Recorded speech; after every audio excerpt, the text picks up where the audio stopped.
Ganda sana sobra pag naka-tail ID, no? Kaso bawal na raw yan eh, hinuhuli na.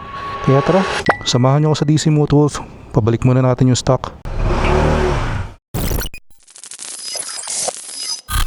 And bago rin pala yung side mirror natin. Foldable pa rin yan, pero fully adjustable na. So yung nakagandahan dyan.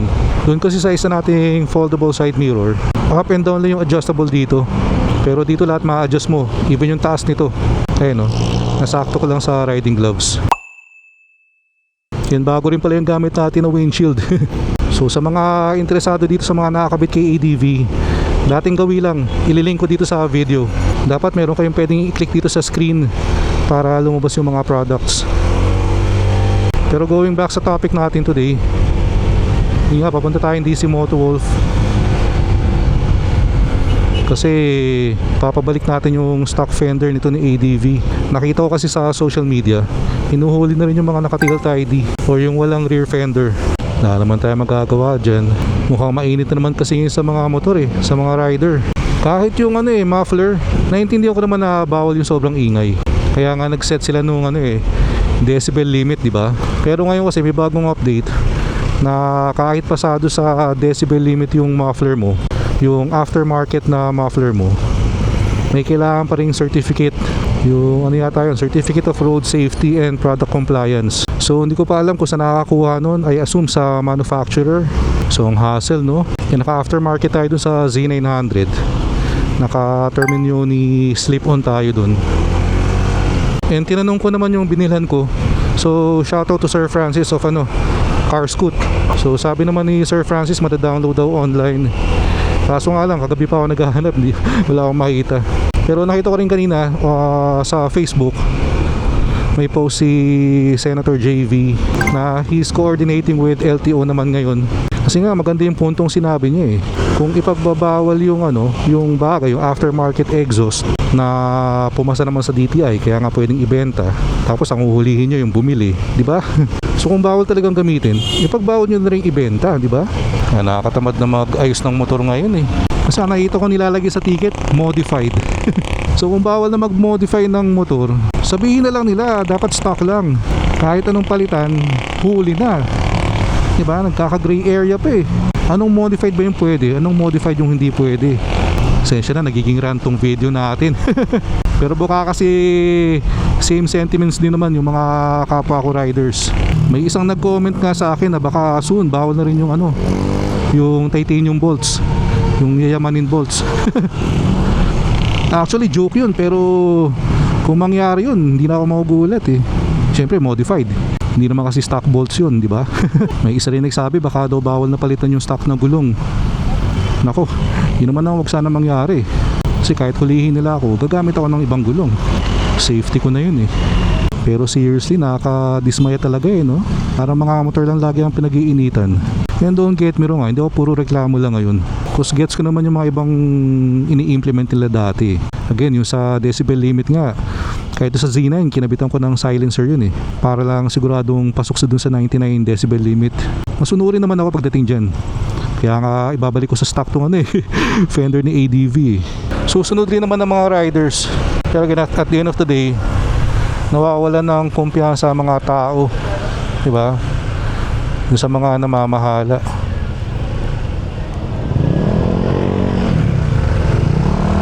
May mga nagsasabi rin naman na dapat bawal talaga yung tilt ID kasi daw perwisyo daw dun sa nasa likod, mababasa or matatalsikan. Ang take ko naman dun, may tatalsik lang naman dun kung nag-ride ka ng umuulan. So, hindi mababasa yung nasa likod mo kasi basa na rin talaga yung nasa likod mo, basa na rin sa ulan. And secondly, kung sabihin naman na hindi, putik yung tatalsik eh, kung magbibigay ka ng tamang distansya dun sa nasa harapan mo, hindi ka naman tutok na tutok, hindi ka naman matatalsik ka ng putik din. So, mas magkikreate pa nga ng safety pala yung tilt ID, no, kung iisipin mo. Kasi kung alam mo naka-tilt ID yung nasa harapan mo, tapos umuulan, huwag mo tutukan ng sagad. Mag-allot ka ng enough space naman. Hindi yung umuulan, basa na kayong kalsada, tututo ka pa ng sagad. Hindi rin safe yun. Pero again, syempre, at the end of the day, susunod pa rin naman tayo. Kahit anong rant naman yung gawin natin, no choice pa rin tayo. Tayo mga Pilipino, kundi sumunod. Alright. So, malapit na tayo sa DC Moto Wolf. Miss ko si Tilt ID. Ay nako. Mas mahal daw kasi yung penalty. 2,000 yung tail tidy, pero pag nahuli ka naman 5K yung penalty. Back to stock na lang tayo. Sir!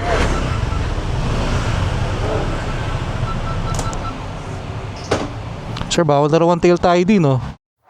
So guys, mga idol natin sa DC Moto Wolf, mga sir, back to stock tayo. Pasyal ko muna kayo sa loob. Ito mga top box. Kompleto sila dito guys, lalo na kung ano, ADV 160. Pero kung iba naman yung motor nyo, kaya pa rin nilang gawin yan. Ito mga MDL, Oxlite. Alam ko nagpi-PMS din sila dito. May mga oil. Ito naman suspension. So kompletong kompleto dito guys. Napaklas na yung tail tidy natin.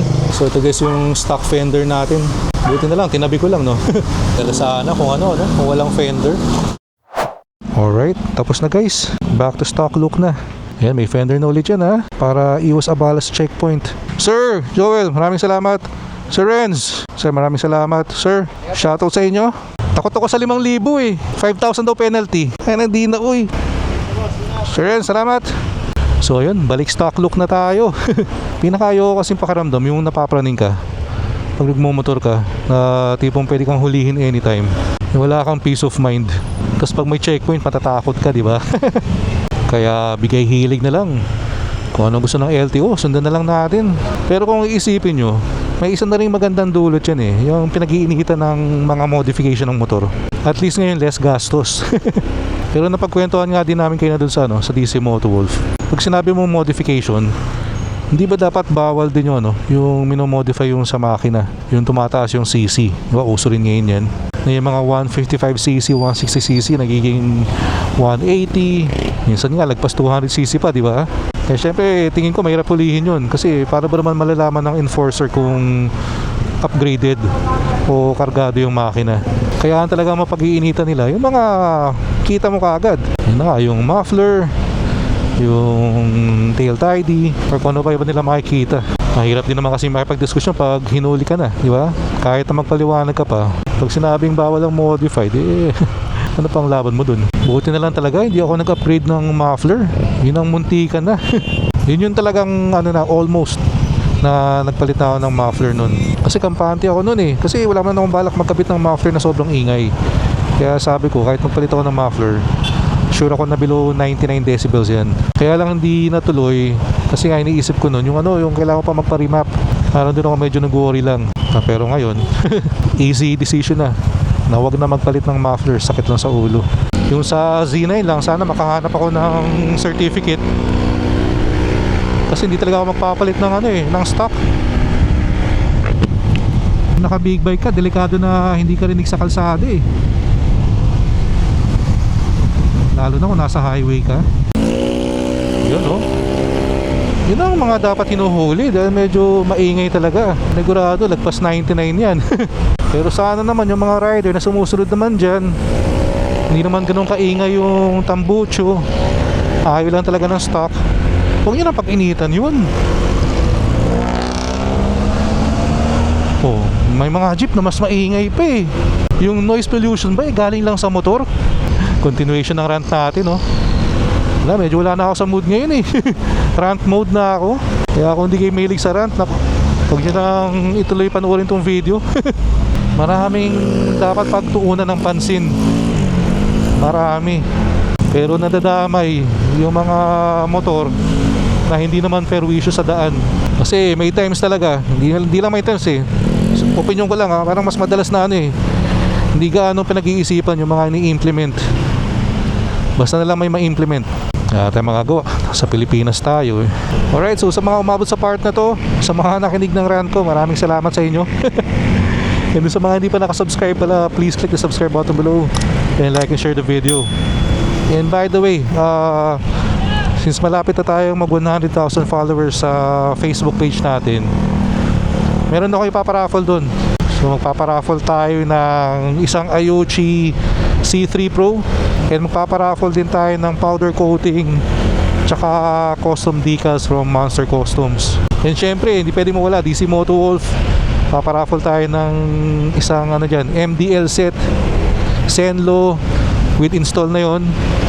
And ito, maraming salamat, shoutout sa Honda Flagship Parañaque.